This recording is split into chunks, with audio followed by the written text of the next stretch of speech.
Hello student, তো দেখো ফিরে আসলাম একটা ক্লাসে। তো ফাইনালি তোমাদের বড় প্রশ্নের ক্লাস চলে এসেছে। আজকে তোমাদের বড় প্রশ্নের ক্লাস দেব। তোমাদের যে বই আছে রায় মার্টিন প্রশ্নবিচিত্রা মাধ্যমিক 2026 ভলিউম 2, ঠিক আছে, ভলিউম 2 এই বই থেকে তোমাদের অবজেক্টিভ টাইপের প্রশ্নগুলো দিয়ে দিয়েছি। তোমাদের 25টি মডেল সেট ছিল এবং 25টি মডেল সেট 1 থেকে 25 নম্বর মডেল সেটের অবজেক্টিভ টাইপের প্রশ্নগুলো তোমাদের দেওয়া হয়ে গেছে কমপ্লিট। আজকে বড় প্রশ্ন শুরু, ঠিক আছে। তোমরা বড় প্রশ্ন চাইছিলা, তোমাদের অনেক কমেন্ট পেয়েছি। তোমাদের আসা কমেন্টের জন্যই আমি এই বড় প্রশ্নের ক্লাস নিয়ে এসেছি। ওকে, চলো আমরা বড় প্রশ্নের ক্লাস শুরু করে দেবো। তো আমরা প্রথমে মডেল সেট 2 নম্বর মডেল সেট থেকে নিয়েছি। দেখো 5-এর দাগের যে বড় প্রশ্নগুলো আছে, 5-এর দাগের, এখানে আমাদের অংশীদারি কারবার এবং চক্রবৃদ্ধি সুদ, সরল সুদ, এই যে অঙ্কগুলো আছে 5-এর দাগের অঙ্কগুলো, সেই অঙ্কগুলো তোমাদের আজকে আমি করে দেখাবো। আচ্ছা, তো আমরা বেশি দেরি করবো না, আজকের ক্লাসে আমরা চলে আসবো। তোমরা তাড়াতাড়ি করে ভিডিওতে লাইক করে দাও, ভিডিওগুলো বন্ধুদের কাছে শেয়ার করে দাও। তো দেখো আমাদের মডেল সেট, দেখো মডেল সেটের 2 নম্বর মডেল সেট যে 5-এর দাগের অঙ্কগুলো তোমরা পেজ নাম্বার 550 পাতায় দেখো 5-এর 1 নম্বর যে প্রশ্নটা আছে, এই প্রশ্নটা বইয়ের বাইরের আছে। আমরা বইয়ের বাইরে থেকে প্রশ্নগুলো আগে করাবো। তো দেখো যে এই প্রশ্নটা কিন্তু বই থেকে নাই। তো চলো এই প্রশ্নের সমাধানটা আমি তোমাদের করাচ্ছি, দেখো কীভাবে হবে। খুব ভালো প্রশ্ন আছে। এখানে আমাদের প্রশ্নটা বলছি, একটি যৌথ ব্যবসায় এ মোট লাভের 2/3 অংশ পায়। লাভের অবশিষ্টাংশ বি ও সি নিজেদের মধ্যে 2:3 অনুপাতে ভাগ করে নেয়। মানে মোট লাভের মধ্যে এ এত অংশ নেওয়ার পর যে অবশিষ্ট লাভ থাকলো, সেই লাভ থেকে বি ও সি ভাগ করে নেবে এই অনুপাতে, এটা বলেছি। তারপরে বলেছি লাভের পরিমাণ যদি 5% থেকে বেড়ে 7% যদি হয়ে যায়, তখন এর লভ্যাংশ 800 টাকা বেড়ে যায়। হ্যাঁ, লাভের পরিমাণ বাড়লে এর লভ্যাংশ বাড়বে। তাহলে এভাবে যদি ঘটে শর্তটা, তাহলে বি ও সি এর লভ্যাংশের পরিমাণ কত সেটা বের করতে বলেছে। খুবই ভালো প্রশ্ন।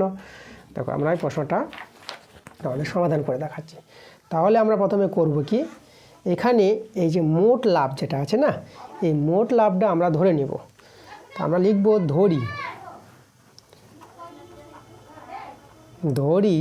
মোট লাভ। মোট লাভ আমরা ধরে নেব x টাকা। ওকে, ব্যবসায় যে লাভ হয়েছে কত টাকা, মোট লাভ x টাকা। এবার দেখো এই x টাকা থেকে এর যে লাভ পায়, মোট লাভের 2/3 অংশ পায়। মানে এর যে লাভটা, এর যদি লাভটা বলি এখানে, তার কত আছে দেখো তো, এই যে x টাকার 2/3 অংশ, মানে 2x/3 টাকা, এটা হচ্ছে এর লাভ। তাহলে এর যদি এই লাভটা হয়, তাহলে এই লাভ থেকে, মোট লাভ থেকে এর লাভটা নিয়ে নিয়েছি, তাহলে অবশিষ্ট লাভ আমরা বের করে নেব। তাহলে আমরা বের করব এখন অবশিষ্ট লাভ। অবশিষ্ট লাভ সমান সমান, দেখো মোট লাভ ছিল আমাদের x টাকা, আর এর যে লাভটা 2x/3, এটা ভগ্নাংশে যোগ বিয়োগ করে নেবা, তোমরা পেয়ে যাবা x/3 টাকা পেয়ে যাবা। তাহলে এই যে অবশিষ্ট লাভ, এখান থেকে বিওসি এই অনুপাতে ভাগ করে নেবে। তা দেখো তো, এই টাকা বিওসি এই অনুপাতে যদি ভাগ করে, তাহলে বি এর লাভ কত হবে। তাহলে আমরা বি এর লাভটা বের করব। তো বি এর লাভ হবে, বি হচ্ছে 2 বাই আনুপাতিক যোগ, মানে 5 হবে। দেখো এই যে 2 আর 3 যোগ করে 5, আর অবশিষ্ট লাভ ছিল x/3। তাহলে এটা যদি সরল করো পেয়ে যাবা 2x/15 টাকা, এটা হচ্ছে বি এর লাভ। এবার সি এর লাভ বের করব। সি এর লাভ, সি এর দেখো এই যে 3 আছে, তাহলে 3/5 ইন্টু এই যে লাভ থেকে নেবে x/3, অবশিষ্ট লাভ থেকে নেবে সি। তাহলে এটা হয়ে যাবে 3x/15 টাকা। এই যে দেখো আমরা বি এর লাভ এবং সি এর লাভটা আমরা বের করে নিয়েছি। বি এর এবং সি এর লাভটাই বের করতে বলেছে, কিন্তু এক্স এর মানটা আমাদের দরকার। এক্স এর মান যদি বের করতে পারি, তখন বি এর লাভটা এবং সি এর লাভটা আমরা বের করে নিতে পারবো সহজে। চলো এক্স এর মানটা কী করে পাবো, দেখো শর্তটাও লক্ষ্য করো। এখানে লাভের পরিমাণটা 5% থেকে বেড়ে 7% করেছি। তাহলে দেখো লাভ আমাদের ছিল x টাকা লাভ। এই যে দেখো এখন আমি যেটা বলবো, x টাকা লাভ, এখান থেকে লাভটা বেড়েছে প্রথমে 5%, মানে x টাকার 5%, 5/100। তাহলে এটা কত টাকা হবে, এটা যদি ভগ্নাংশে যোগ বিয়োগ করে নাও না তোমরা, 105x/100 টাকা। ঠিক আছে, এই টাকা আমাদের বেড়েছে এত টাকা। আবার দেখো, আবার বলছে কি, আবার বলছে 7% বেড়েছে 5% থেকে, মানে এক্স টাকার 7%, এক্স টাকা ছিল আবার 7%, এক্স টাকার 7%, 7/100, তাহলে কত হলো আমাদের 7% বেড়ে লাভটা? সেটা হবে, এটা যে ভগ্নাংশ যোগ বিয়োগ করো, এটা 107x/100 টাকা, এই টাকা হবে। তাহলে এখান থেকে দেখো আমরা এই যে এর লাভটা দেখব। তাহলে এই যদি 5% যদি হয়, 5% হয়ে যে লাভটা হবে, তখন এর লাভ কত? আচ্ছা, তখন দেখো এই 5% থেকে বেড়ে যখন 7% হয়ে যাবে লাভটা, তখন কিন্তু বলেছে এর লভ্যাংশ 800 টাকা বেড়ে যায়। তাহলে এই ক্ষেত্রে দেখো, এই ক্ষেত্রে এর যেটা হবে মানে 105x/100 টাকা আছে তো। তাহলে এখান থেকে এই যে এ কত নিচ্ছে দেখো প্রশ্নে, এ লাভের 2/3 অংশ নিবে। তাহলে এই যে লাভটা আছে, তাহলে এখান থেকে এ নিবে 2/3 অংশ। এই যে দেখো, এটাই কিন্তু আমাদের এর লাভ এই ক্ষেত্রে 5%-এর ক্ষেত্রে। আর 7%-এর ক্ষেত্রে 107x/100, এখানে এটা নিবে, এই যে এ লাভটা নিবে, লাভের 2/3 অংশ নিবে। এই ক্ষেত্রে এর লাভটা এটা হয়ে যাবে। ঠিক আছে, 5%-এর ক্ষেত্রে এর লভ্যাংশ এই, আর 7%-এর ক্ষেত্রে এর লভ্যাংশ এই। তাহলে এবার লক্ষ্য করো, আমাদের যখন আমাদের লভ্যাংশটা এত থেকে এত হয়, মানে এটা বড়, তাহলে শর্তটা তৈরি হবে দেখো, এই যে এর লভ্যাংশ, তাহলে 107x/100 গুণিত 2/3 মাইনাস থেকে বড় থেকে ছোট বাদ দাও, মানে এই লভ্যাংশ থেকে এই লভ্যাংশ যদি বিয়োগ করি তাহলে 800 টাকা হবে। মানে এখান থেকে বেড়ে এটা হয়েছে, বেড়ে কত বেড়েছে? 800 টাকা বেড়েছে। মানে এদের মধ্যে পার্থক্যটা হচ্ছে 800 টাকা। এটা আমাদের বেশি লভ্যাংশ, এটা কম লভ্যাংশ। তাহলে বড় থেকে ছোটটা বাদ দিব, এই যে 105x/100, এটা কিন্তু এর লভ্যাংশ। ঠিক আছে, এই যে 7%-এর এর লভ্যাংশ, 5%-এর এর লভ্যাংশ। তাহলে এই যে বেড়েছিল কত? 800 টাকা। তাহলে এটাই আমাদের দেখো, এটা শর্তটা 800 টাকার সঙ্গে সমান হবে। তাহলে এই শর্তটা তোমাদের কিন্তু বুঝতে হবে। এই যে আমাদের যেটা কথাটা বলেছিল না, এই যে 5% থেকে 7% যদি হয়ে যায় লাভের পরিমাণটা, তাহলে এর লভ্যাংশ 800 টাকা বেড়ে যায়।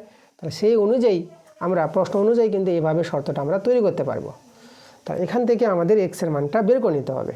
চলো আমরা সরল করে এক্সের মানটা বের করার চেষ্টা করি। তা দেখো তো আমরা কী করব, এই যে 103 দেখতে পাচ্ছ, এটা দিয়ে গুণ করে দাও। তাহলে এখানে কত হয়ে যাবে? আচ্ছা, এখানে এই যে আমাদের যে 2টা আছে দেখো, এই যে 2 এখানে কাটাকাটি করে দাও তো, 2 দিয়ে ভাগ, এই যে 2, আর এখানে 2 দিয়ে করলে 400, কাটাকাটি করে দিলাম। আর 103 দিয়ে আমরা গুণ করে দিচ্ছি। তাহলে এটা হয়ে যাবে আমাদের কিন্তু 107x মাইনাস এটা হয়ে যাবে 105x, আর 103 দিয়ে গুণ করেছি বলে দেখো এটা কেটে গেছে। এদিকে 400 ছিল, গুণ করেছি আমরা 100 গুণিত 3, এটা দিয়ে গুণ করেছি।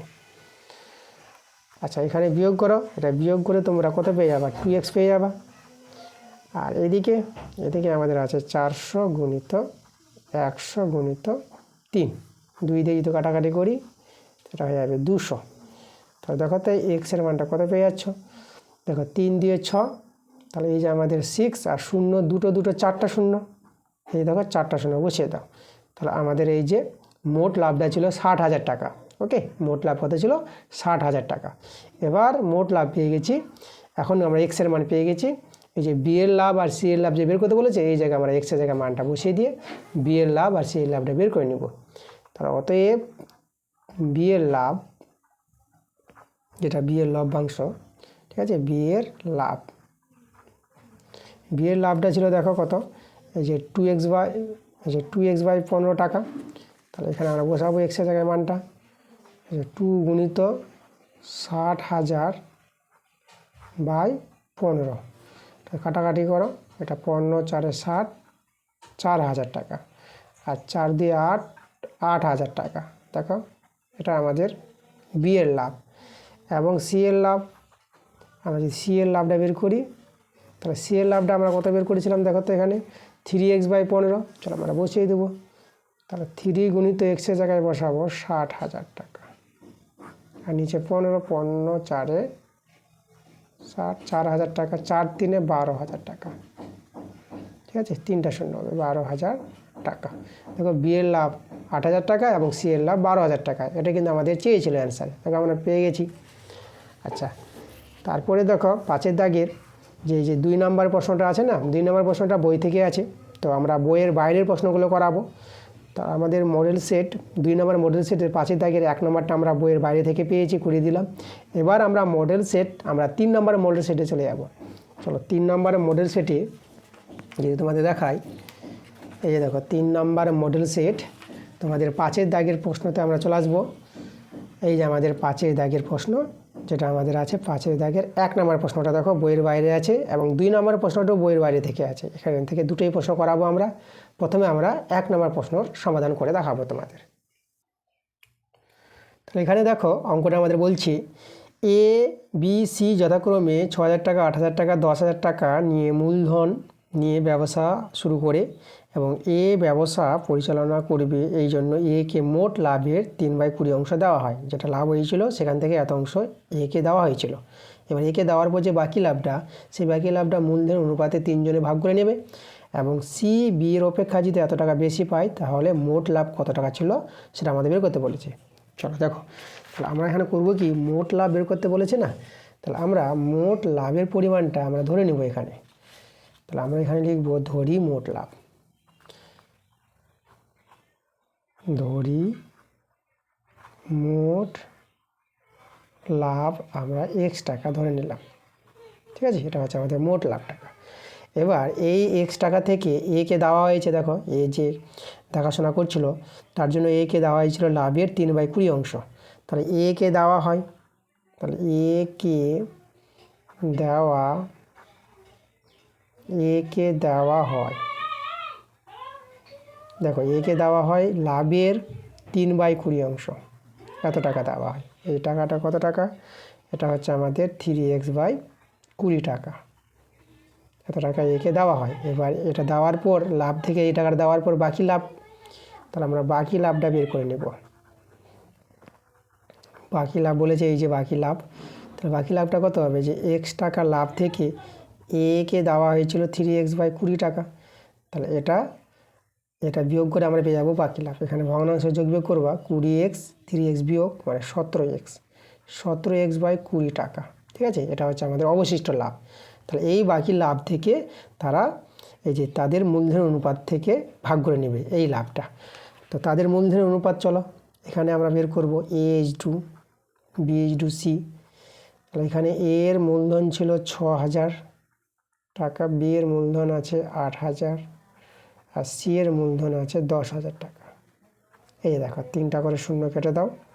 আচ্ছা, এখানে 2 দিয়ে কাটারি করে, 2 3 6, 2 4 8, 2 5 10। তাহলে এখানে তাদের মূলধনের অনুপাতটা পেয়ে যাবো 3:4:5। ওকে, আচ্ছা এই মূলধন অনুপাত পেয়ে গেছি এবং অবশিষ্ট লাভ আমাদের জানা আছে। এবার এখান থেকে আমরা প্রত্যেকের কিটা লভ্যাংশটা লাভটা বের করে নেব। আচ্ছা, এখানে আমাদের এর লভ্যাংশ দরকার নাই, এখানে সম্পর্কটা দেখো এই যে সি এবং বি এর মধ্যে সম্পর্ক আছে, তাহলে আমরা বি এর লাভ এবং সি এর লাভটা বের করব। তো আমরা এখান থেকে কার লাভটা বের করব, বি এর লাভটা বের করি। বি এর লাভ দেখো বি কিন্তু 4 আছে, তাহলে 4 আনুপাতিক যোগ, যে আনুপাতিক যোগ করবা, এটা যোগ করে তোমরা পেয়ে যাবা 12 পেয়ে যাবা। কত টাকা লাভ, বাকি অবশিষ্ট লাভ কত ছিল, বাকি লাভটা এই যে 17x/20 টাকা। তাহলে এটা আমরা যদি সরল করি, 4 5 20, এই যে 4 5 20, তাহলে আমাদের উপরে 17x আর নিচে 12 5 60। এই যে দেখো এত টাকা, এই হচ্ছে আমাদের বি এর লাভ। এবার সি এর লাভটা বের করে নিই। সি এর লাভ, সি হচ্ছে আমাদের 5, তাহলে 5/12 গুণিত এই যে লাভটা 17x/20। তো এখানে 5 4 20, 17x আর 12 4 48 টাকা। সি এর লাভ পেয়ে গেলাম। এবার শর্তটা দেখো কি বলেছে আমাদের, এখানে আমাদের শর্তটা বলছে যে সি বি অপেক্ষা 391 টাকা বেশি পেলে, মানে সি কিন্তু বেশি পেয়েছে বি এর চেয়ে, তাহলে সি এর লাভটা বেশি আছে, বি এর লাভটা কম আছে। তাহলে এখানে সি এর লাভ থেকে এই যে বি এর লাভটা যদি বিয়োগ করি, সি এর লাভ থেকে বি এর লাভটা বিয়োগ করলে 391 সঙ্গে সমান হবে। তাহলে অতএব এই যে বড় সি এর লাভটা বেশি আছে, 17x/48 বিয়োগ 17x/60। যে এটাই আমাদের কি 391 টাকা। এটা কিন্তু শর্তটা বলেছে সি এর লাভটা বি এর লাভ অপেক্ষা 391 টাকা বেশি। তাহলে এদের মধ্যে পার্থক্য কত আছে? পার্থক্যটা 391 আছে। তা বড় থেকে ছোট বিয়োগ করলে আমাদের 391, তাহলে এটা বড়। দেখো বড় কী করে বুঝবা? উপরে দেখো লবটা 17x সমান আছে। তাহলে হরে যে ছোট হয় সেই বড় হয়, কিন্তু এটা বড় মান আছে, এটা ছোট মান আছে, বড় থেকে ছোট বিয়োগ। এই যে আমাদের শর্ত, এখান থেকে এক্সের মান পেয়ে যাবো, অ্যান্সার চলে আসবে আমাদের। চলো আমরা সরল করে এক্সের মানটা বের করি। আচ্ছা দেখো তো এখানে আমরা কি করব? আচ্ছা এখানে আমরা এই দেখো এই যে আমাদের 48 আর 60 আছে না, এখানে আমরা লসাগুটা করার চেষ্টা করব। তাহলে এদের লসাগুটা যদি করা হয়, দেখো এখানে আমাদের 48, 60 আছে। তার লসাগুটা দেখো তো আমরা করব 2 দিয়ে 4, 2 4 8, আর এখানে 2 3 6 0, আবার 2 দিয়ে 2 1 2, 2 দিয়ে 4 12, আর এখানে 15 পাবা। 3 দিয়ে করো, 3 4 12, 3 5 15, আর যাচ্ছে না, এদের গুণ করে নাও। তাহলে 2 দিয়ে 4, 4 3 12, 12 4 48, এ থেকে 48, আর আমরা কি 48 আর 5 গুণ করে নেব। 5 8 40, আর 5 4 20, ঠিক আছে। এই যে 5 8 40, 5 4 20, 20 আর ওদিকে হাতে 4, 24, 240। তাহলে এটা আমরা পেয়ে যাবো 240। এবার 48 দিয়ে ভাগ করো, দেখো 48 দিয়ে ভাগ করলে এই যে আমাদের 48 পাচ্ছে 240, তাহলে 5 হবে, তাহলে 17 পাচ্ছে 85x। আর এখানে 60 দিয়ে ভাগ করো, তাহলে যে 60 দিয়ে যদি ভাগ করো, তো দেখো এখানে 60 বানাও, এই যে এখানে 12 পাচ্ছে 60, 4 থেকে যাচ্ছে না, তাহলে 60 দিয়ে ভাগ করলে তোমরা 4 পেয়ে যাবা। এই লসাগুর মাধ্যমে তোমরা ভাগটা বুঝতে পারবা। এই যে এদিকে 12 আর এদিকে 5, 12 পাচ্ছে 60, আর এদিকে 4 রয়ে গেলো আমাদের। তাহলে আমাদের যদি 60 দিয়ে ভাগ করা হয় তাহলে 4ই পাবা তোমরা। তো 4 আর 17 4 গুণ করে নাও, 17 4 হয় আমাদের কত? 68 হয়। এখানে 68x হয়ে যাবে, ঠিক আছে, 391। আচ্ছা এটা বিয়োগ করে নিবা। এখানে তোমরা এই যে 85x থেকে 68x যদি বিয়োগ করো, তোমরা বিয়োগ করে কিন্তু 17x পেয়ে যাবা। আর এটা আমরা বর্গগুণ করে নেব, 391 গুণিত এই যে 240। এবার এখানে আমরা 17 দিয়ে কাটাকাটি করবো। দেখো 17 দিয়ে কাটাকাটি করি, 17 2 34, তাহলে এখানে বাঁচলো কত আমাদের? দেখো এটা আছে, এটা আমাদের কত আছে? এটা আছে আমাদের 39 আছে। তা 34 ধরে যে 5 বেঁচে গেল, তাহলে 5 বাঁচলো মানে 51, 17 3 51, দেখো 23 হয়ে গেল। এবার দেখো এক্সের মানটা, এক্স সমান আমরা কত পেয়ে যাব? তাহলে এখানে 240 আর 23 তোমরা যে গুণ করো, এটা গুণ করে পেয়ে যাবা এই যে 5520 টাকা পেয়ে যাবা। তাহলে দেখো আমাদের যে মোট লাভ হয়েছিল ব্যবসায় কত? 5520 টাকা। এটাই কিন্তু আমাদের অ্যান্সার। আমাদের প্রশ্ন বলেছিল এখানে এই যে মোট লাভ কত হয়েছিল? মোট লাভ হয়েছিল 5520 টাকা। ওকে, অ্যান্সার। এবার আমরা চলে আসবো 2 নম্বর প্রশ্নে। তো দেখো এর প্রশ্নটা বলছি, এক ব্যক্তি বছরে 6% সরল সুদে 500 টাকা ঋণ নেন এবং প্রথম ঋণের ঠিক 2 বছর পরে, প্রথম ঋণ নেওয়ার তার 2 বছর পরে 4% সরল সুদে 900 টাকার দ্বিতীয় ঋণ নেন।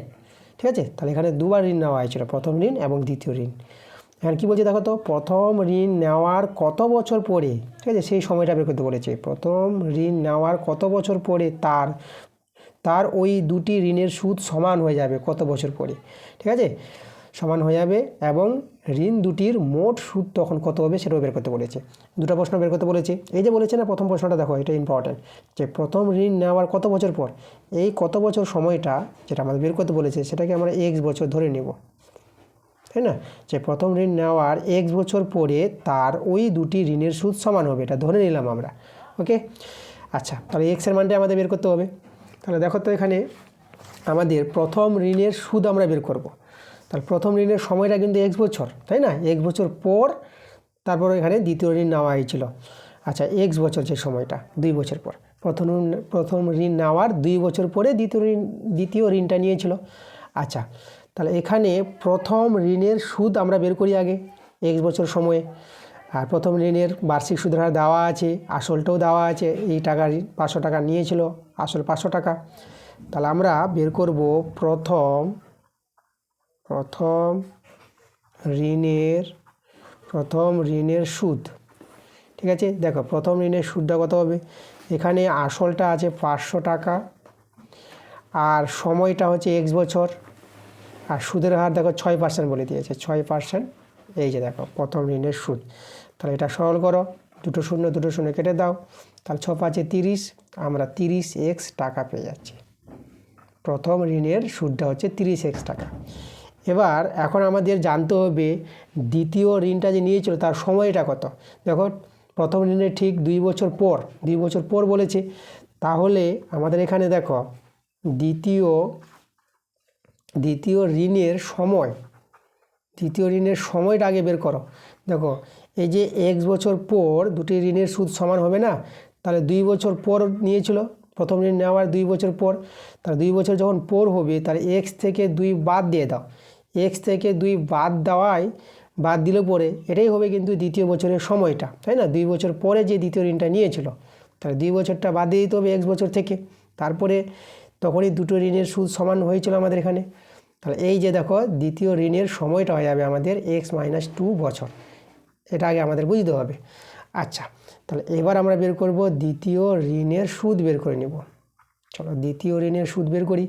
দ্বিতীয় ঋণের সুদের হার দেওয়া আছে, দেখো আসলটা দেওয়া আছে, আসল হচ্ছে 900 টাকা, এই টাকা ঋণ করেছিল, সময়টা আমরা পেয়েছি x-2, আর সুদের হারটা বলেছে 4%, 4/100, দুটো শূন্য কেটে দাও, তাহলে এখানে দেখো সরলটা আমাদের 9 4 36x/2 টাকা। ওকে, তাহলে দেখো আমরা পেয়ে গেলাম দ্বিতীয় ঋণের সুদ পেয়ে গেলাম। তাহলে এখানে যেটা বলেছে আমাদের, কি বলেছে প্রশ্নে, দেখো শর্তটা, তাহলে কত বছর পরে, আমরা ধরে নিয়েছি যে x বছর পরে দুটি ঋণের সুদ সমান হবে। তাহলে এই যে দেখো প্রথম ঋণের সুদটা আর দ্বিতীয় ঋণের সুদটা, তাই না, কী হবে, সমান হয়ে যাবে না? শর্ত তো বলে দিয়েছে। তাহলে আমরা এখানে বলতে পারবো প্রথম ঋণের যে সুদ x টাকাটা সমান হবে এই যে দ্বিতীয় ঋণের সুদের সঙ্গে সমান হয়ে যাবে। এই যে দেখো, তো এখান থেকে আমরা এক্সের মানটা পেয়ে যাব, তখনই আমাদের সময়টা পেয়ে যাবো, অ্যান্সারটা চলে আসবে। তো চলো আমরা সরলটা করে নিই। 30x সমান এটা গুণ করে নাও, 36x মাইনাস এটা 36 দিয়ে 72 পেয়ে যাবা। আচ্ছা ঘুরিয়ে নাও তো, 36x মাইনাস 72 আগে লিখো, আর 30xটা পরে লিখো। 36x এটা বাঁদিকে নিয়ে এসো, মাইনাস 30x, আর মাইনাস 72 এদিকে 72 হয়ে যাবে। আচ্ছা এটা বিয়োগ করে তোমরা 6x পেয়ে যাবা। আর এটা এখানে দেখো আমাদের এটা আছে এদিকে 72 আছে, 6 দিয়ে কাটাকাটি করে দাও, 12 6 72, তাহলে দেখো এক্সের মানটা কত পেয়ে গেলাম, 12 পেয়ে গেলাম। তাহলে দেখো আমাদের যে সময়টা বের করতে বলেছিল নির্ণীয় সময়, তাহলে নির্ণীয় সময়টা আমরা পেয়ে গেলাম 12 বছর। মানে এখানে দেখো যেটা এখানে বলেছিল প্রশ্নে কত বছর পরে, তাহলে সেই সময়টা আমরা পেয়ে গেলাম 12 বছর। এই যে দেখো যে প্রথম ঋণ নেওয়ার 12 বছর পরে তার ওই দুটি ঋণের সুদ সমান হয়ে যাবে, অ্যান্সারটা 12 বছর। আবার সেকেন্ড পার্ট দেখো, ঋণ দুটির মোট সুদ তখন কত হবে, যখন আমাদের সময়টা 12 বছর। তাহলে দেখো, তাহলে এখানে আমাদের বের করতে হবে মোট সুদ, তাই না? তাহলে আমরা বের করব মোট সুদ পাবো। দেখো প্রথম সুদটা ছিল কত, 3x, তাহলে 30x ছিল, তাই না, 30x, তাহলে 30x বলতে এক্সের জায়গায় আমরা কত বসিয়ে দেবো, 12। তাহলে এই যে দেখো প্রথম সুদ, আর দ্বিতীয় সুদ ছিল আমাদের 36 মাইনাস x ছিল, মানে এখানে 12 বসবে। এই যে আমাদের এই টাকা, এটাই হচ্ছে আমাদের মোট সুদের টাকা। দুটো সুদ মিলে কত টাকা। তো চলো সরল করো, তাহলে এখানে যে গুণ করো, 12 3 36, 360, আর এখানে দেখো 36 গুণিত এটা বিয়োগ করে এটা 10 পেয়ে যাবা টাকা। তাহলে আমরা এখানে দেখতে পাচ্ছি এখানে 360, আর এখানেও কিন্তু 360 টাকা। এবার 360 যদি যোগ করে নাও, এটা যোগ করে তোমরা পেয়ে যাবা 720 টাকা। এই যে দেখো, এই যে আমাদের সেই সময়ে যে বলেছিল আমাদের ঋণ দুটির মোট সুদ তখন কত টাকা হবে, তখন হবে আমাদের টাকাটা 720 টাকা হবে, যেটা আমরা বের করলাম। ওকে, এই যে আমাদের অ্যান্সার। খুব ভালো অঙ্ক ছিল। আচ্ছা 5-এর দাগের আমরা মডেল সেট 2 এবং মডেল সেট 3, এই দুটো মডেল সেট থেকে তোমাদের 5-এর দাগের অঙ্কগুলো দিলাম। এখানে অংশীদারি কারবার এবং চক্রবর্তী সুদ থেকে এবং সরল সুদ থেকে যে অঙ্কগুলো আছে সেই অঙ্কগুলো তোমাদের দিচ্ছি। এটা পার্ট 1 দিলাম, আবার পার্ট 2 ক্লাস আসবে এবং অন্যান্য যে ক্লাসগুলো আছে 10-এর দাগে, 8-এর দাগের, বিভিন্ন দাগের যেগুলো জ্যামিতি অঙ্কগুলো, ত্রিকোণমিতি অঙ্কগুলো, প্রত্যেকটা দাগের অঙ্কগুলো তোমাদের পার্ট বাই পার্ট আমি দিব, ক্লাস আসবে। তো পরবর্তী ক্লাস খুব তাড়াতাড়ি চলে আসবে তোমাদের। আজকের ক্লাসটা যদি ভালো লাগে অবশ্যই তোমাদের ভিডিওতে লাইক করতে হবে, ভিডিওগুলো বন্ধুদের কাছে শেয়ার করে দিতে হবে। তাহলে তোমাদের পরবর্তী ক্লাসটা আমি খুব শীঘ্রই নিয়ে চলে আসবো। তোমরা সবাই ভালো থাকো।